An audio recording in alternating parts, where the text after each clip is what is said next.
Welcome to Crushed Husband. Please like the video and subscribe. Let's begin. It was a muggy, thick night, the kind where the air sticks to your skin and the sweat doesn't dry. I sat at the kitchen table, drafting quotes for a custom table someone had ordered. My pencil tapped against the paper as I worked. The sound of Ruger's tail thumping against the floor was getting louder, but I didn't look up. Leah was sprawled on the couch, her face buried in her phone, fingers flicking through whatever it was she couldn't pull herself away from. I'd learned to tune it out. I had to. It wasn't like she was present anyway. She'd been coming home late lately, way past midnight, then getting up early like it didn't matter.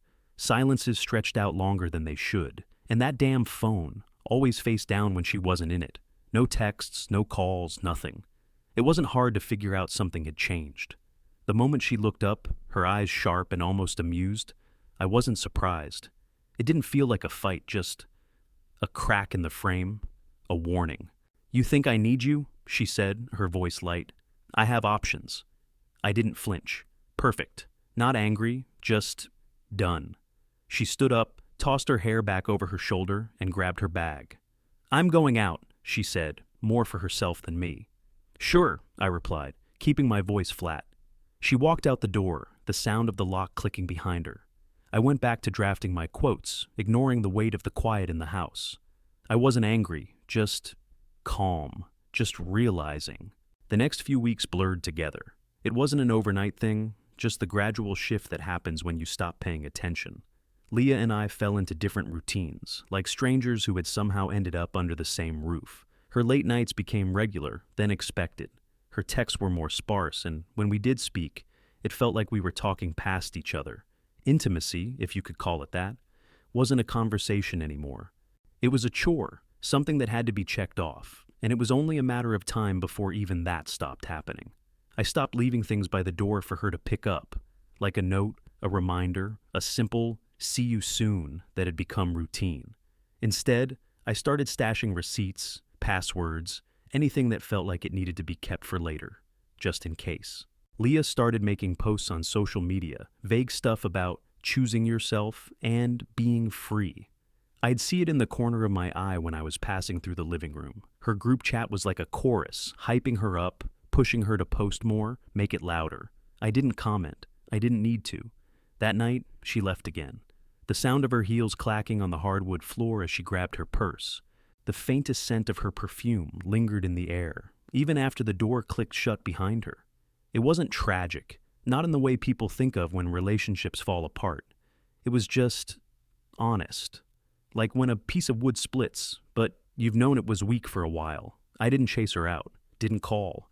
A bank alert pinged through my phone, 2 charges at cocktail bars, then an Uber to some rooftop club. I swiped the notification away without thinking. It didn't matter. I adjusted work orders on my laptop, small changes that needed to be made to meet deadlines. Made myself a cup of coffee, drank it black, and then slid into bed.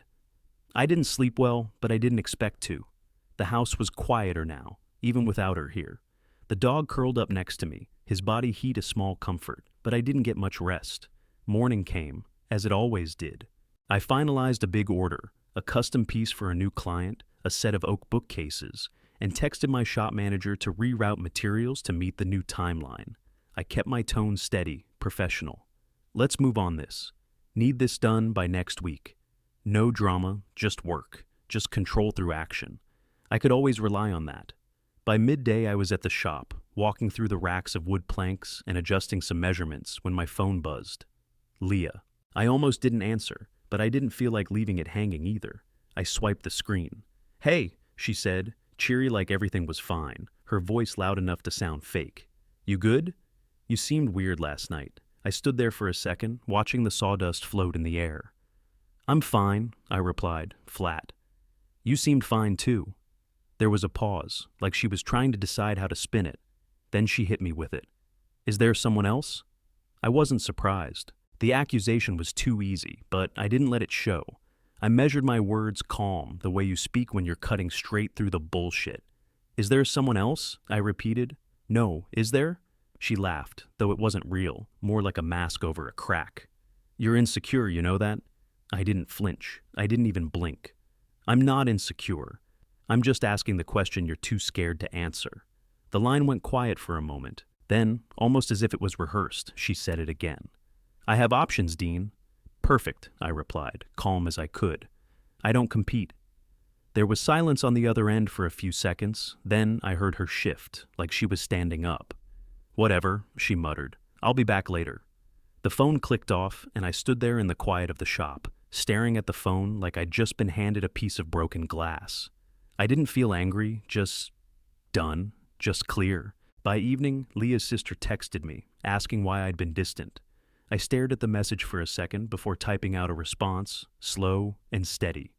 "We're fine," I said, not hiding anything but not adding drama either. Let her write her own story. I didn't expect anything back, but it came anyway. A couple of texts from Leah's friends, more passive-aggressive than anything else. "You sure everything's okay?" one of them asked. "You're being a little distant, don't you think?" I didn't engage, just watched as the notifications popped up, their words getting more mocking, more performative as the night went on. Some of it felt like a show, and I wasn't in the mood to play. I set the phone down, turned back to the wood, and focused on something real. There were plenty of things left to do. None of it had anything to do with her anymore. I spent the next few days taking care of the practical stuff, the stuff that didn't require feeling, just action. First thing, I locked her out of the shared accounts, changed passwords on everything, bank, email, the apps she used. Opened a separate business account for the furniture shop, the one I'd been meaning to do for months but kept putting off. Then I removed her from the cell plan, unsubscribed her from the beauty box she never used, and canceled the gym membership I'd been paying for. I made a list of the house expenses, mortgage, utilities, internet, water. Everything now split down the middle, half hers, half mine. I went through the closet next, gathering her things, all of it, neatly folding clothes, sorting through shoes. The vanity wasn't any different, just bottles and jars of stuff I hadn't paid attention to in years. I moved on to the bathroom, each item labeled in contractor bags. Closet, vanity, bathroom. When I was done, the bags were stacked neatly by the front door, just like a job site. Professional, no drama. I typed up a shared terms sheet. Rent split, utilities split, no more shared purchases. I left it on the kitchen table, right next to a set of keys. There was no need for any personal note. It wasn't personal. It was logistics. She'd made her choice, and now so had I. That night, I didn't sleep in our bed. I couldn't, not with everything hanging in the air. I moved into the guest room, curled up in a corner, with the same steady calm that had been holding me together for the past few days. The bed felt different, smaller somehow. But there was peace in it, something I hadn't felt in a while. The kind of peace that comes when you stop waiting for someone to change their mind. The dog lay beside me, his body warm and solid, and for the first time in weeks, I slept deeply. No tossing, no wondering what came next. Just rest. Just quiet. I was still awake when I heard the front door creak open around 3 a.m. The sound of high heels hitting the wood floor echoed through the house, then a clatter as she kicked them off, followed by a loud laugh, sharp and unsteady. "Dean!" Leah's voice called from the hallway. She was drunk, obvious by the slur in her words, the way she tripped over her own feet. She was expecting drama. She was expecting me to react. I stayed in the guest room, waiting for her to make her way down the hall. When she did, she froze in the doorway, taking in the sight of the bags lined up neatly against the wall. Her eyes flicked from the bags to the table, the shared terms sheet laid out in front of her. She scoffed, a quick, dismissive sound. "This is controlling, Dean." "You're pathetic." I didn't flinch, didn't move. "This is clarity," I said, my voice flat, measured, her face twisted, eyes glassy. "Clarity?" She took a step forward, then another, weaving like a ship in a storm. "What, so you're just done with me?" I didn't say anything, just watched her sway, letting her feel the weight of the question. She wasn't done yet. "I didn't think you'd actually do it. You're really going to let it go this way? Just walk away?" The pity in her voice was meant to drag me in, but I wasn't biting. Leah let out a laugh that was too high-pitched to be real, then took a step closer to me. "What about us, huh? What about everything we had?" I didn't move, didn't react to the way her breath smelled of whiskey and mint. I just let the silence hang between us, still as stone. She closed the gap, put a hand on the edge of the doorframe like she was trying to steady herself, but it wasn't me she was trying to hold up. "You can't be this heartless, Dean. You can't just throw everything away. I stayed quiet. She tried again, stepping forward, her voice lowering, soft and slow, like it used to be when we were close. Come on, babe. Let's fix this. We can talk about it. Let's just forget all this. I need you? I shook my head. I don't need this, I said, calm as ever. I'm not playing anymore. She took a deep breath, then exhaled through her nose, like she was trying to regain control. Where am I supposed to go, huh? Where do you want me to go? The question hit me, but it didn't make me waver. You said you had options, I said, meeting her gaze. Pick one. She stared at me for a moment, the words hanging between us, too heavy to ignore.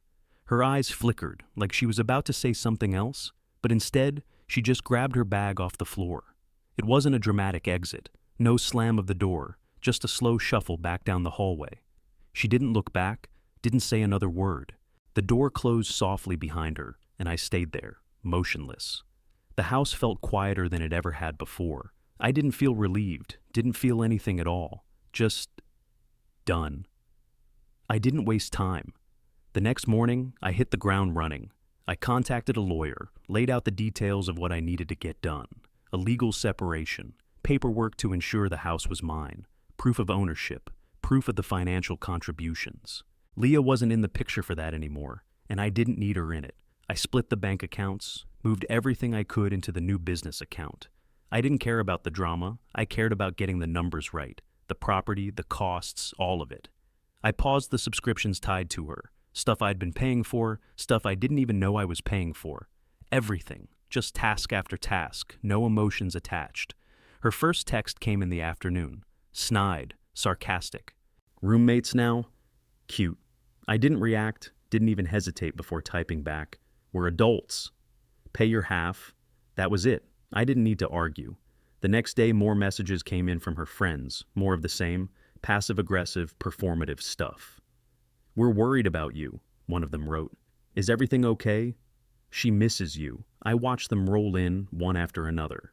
I didn't engage. I wasn't interested in getting caught up in their version of events. They could keep their pity. By then, some of her friends started to peel away. They'd seen how I wasn't going to break, how I wasn't running a smear campaign, how I didn't need their validation. They realized I wasn't the one who had left the cracks in the floorboard. I wasn't the one who needed fixing. Later that week, Leah circled back. She called first, then texted. Can we talk? She asked, the same way she had when she still thought there was a chance of winning me back. I let it sit there, unanswered for a while. Then I replied, simple and direct. Noon, in writing. I wasn't going to make it easy for her. No more games. The same day, her mother texted me. Thank you, it said, short and clear, for staying calm. For not making it worse, I didn't respond. I didn't need to. I didn't need anything but the tasks I had left to finish, the house, the work, the steady progress. I was in control now. Noon came. She showed up like I expected, knocking lightly at the door, her face drawn, eyes tired. She had that look, like she was trying to pretend everything was fine, like she was in control. But she wasn't. I wasn't going to make it easy for her. She handed me a folded piece of paper, a vague paragraph scrawled on it, something about needing time, space, and figuring things out. Like I hadn't heard that line before. I took the paper, unfolded it, and looked at it for a moment. Then I passed it back to her, marking it with a sharp, quick line in black pen. What are you offering? She glanced at the words, then back at me, her face tightening. What's that supposed to mean? She asked, her voice sharp. Means I'm done with vague, I said, my voice steady. Either you're in or you're out. I'm not playing games. Her eyes flicked to the ground, then back to mine. She was trying to think of something else to say, but I could tell she was getting tired. We both were. Then she tried another angle. You know, my family's worried about me. They've been asking if I'm okay, if I'm just supposed to walk away from everything we had. Don't you care about that? I didn't flinch. I care about facts. And right now, the fact is, we're done. Her voice softened, like she was trying to manipulate the situation again. I don't want a divorce, Dean. I just need some time. You're not even giving me that. I shook my head. Then you shouldn't have broadcast our life like it was content. Her face froze. That hit her harder than anything else I'd said. I didn't wait for her to respond. I pulled a printed draft from the table and slid it across to her. Here's the split, I said. The house, your stuff, storage items, we divided up clean. No arguing, no back and forth. Just done. She stared at the paper. I could tell she was weighing the options, trying to figure out if she could change my mind. But there was nothing left to change. I didn't give her time to drag it out. Sign it. It's clear she picked up the pen, almost reluctantly, and began to write her name at the bottom. She didn't look up once, didn't say anything else. When the ink dried, she slid it back to me. No apology, no plea, just resignation. She stood up, clutching her bag, but for the first time since all this started, there was no fire in her, no fight left, just exhaustion. Goodbye then, she said softly, her words less certain than before. Goodbye, I replied, watching her walk out the door, the sound of it closing behind her final and unmistakable. The next morning, I finished packing up the last of her things. The contractor bags lined up by the door, all neatly labeled: closet, vanity, bathroom. She'd taken what she wanted before, but there was still stuff, things she hadn't thought to grab. I carried the bags to the front door, one by one, and helped the rideshare driver load them into the trunk. He didn't ask any questions, just nodded when I told him where to go. No need for small talk. It was over. Leah was quiet, standing a little behind me, her eyes fixed on the ground. She didn't look at me, didn't say goodbye. She stood there, shoulders stiff, trying not to cry.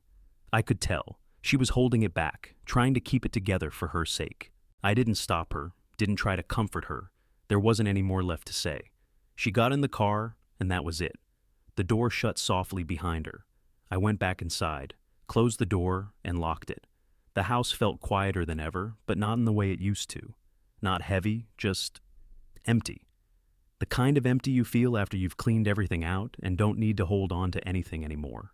That night, I opened a folder on my computer labeled Closed Projects. I moved all the shared files, the ones that had anything to do with her or us, into it. It was methodical, like ticking off a list. The digital versions of what had been left behind. I didn't want to keep them, didn't need them. A few of her friends checked in, asking how I was doing. I replied, short but polite, I'm good. We're good. No need for explanations, no need for drama. In the shop, I finished a long-delayed project, a custom console table that had been on the back burner for too long. I'd put off finishing it, told myself I'd do it tomorrow, but not anymore. I set the final pieces in place, sanded the edges and the wood, finely shaped and smooth, felt like breathing again. It was a good feeling, like I could finally exhale. Moose's new bed arrived. I set it up in the corner of the room, and he wasted no time curling up in it, content. It seemed small, but there was something comforting about it, like he was settling too. That night, I finally slept through the night. No waking up at 3 a.m. with a knot in my stomach, no staring at the ceiling, waiting for the next shoe to drop. I slept like I hadn't in weeks, and for the first time in what felt like forever, I woke up rested. It wasn't the end, but it was the beginning of something different, something that felt real. A month later, her name popped up on my phone again. Leah. It felt like it had been longer than that, but there it was. She didn't waste time, just got to it. Can we meet? The text said. Simple, like we were still something worth talking about. I stared at the message for a minute, then typed back, email. Her reply came a few hours later, a long one, full of half sentences and emotional weight. She'd changed, she said.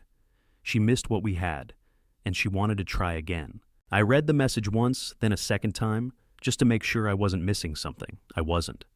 I replied, short and clear, I accept your apology and decline reconciliation. It wasn't cold, it wasn't angry, it was just the truth. The decision was made. The word got around. People who had been on her side started peeling away. Seeing her options, weren't paying tabs or listening at 3 a.m.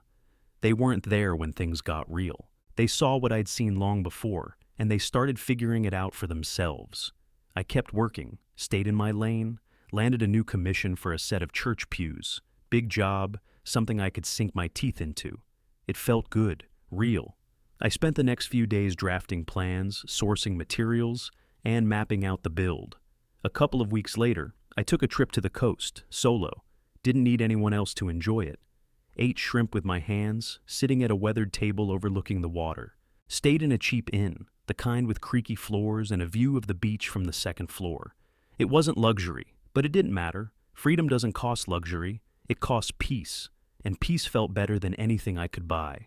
When I came back, I made a dentist appointment. First one in a year. Small thing, but it felt like a win. That was the new me. Clean, calm, handled. No more clutter, no more drama, just clarity, just moving forward. The divorce papers came in a thin envelope.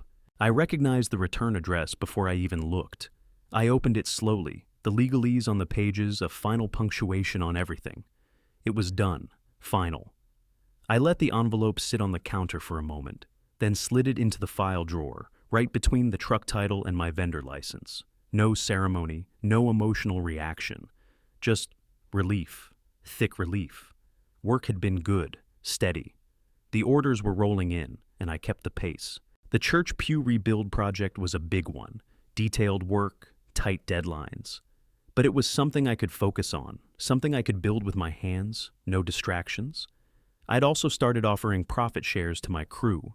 I didn't want to just build furniture. I wanted to build something bigger than that, something that lasted. So I gave them a stake in it. It felt right. Moose curled up under the desk, snoring softly as I worked. The sound was familiar, grounding, like everything had found its place. The rhythm of the shop, the hum of the saws, the tap of my pencil on paper. I felt like I was finally moving forward. No noise, no chaos. Just action. Leah's holiday text came in a few days later, right before the new year. It was polite, casual. Hope you're doing well. Wishing you a good year. I didn't reply. Some roofs aren't worth patching. Some things don't need to be addressed. The porch light clicked on that evening, just as it always did when the wind shifted and the dust settled in. I didn't check it. Didn't need to.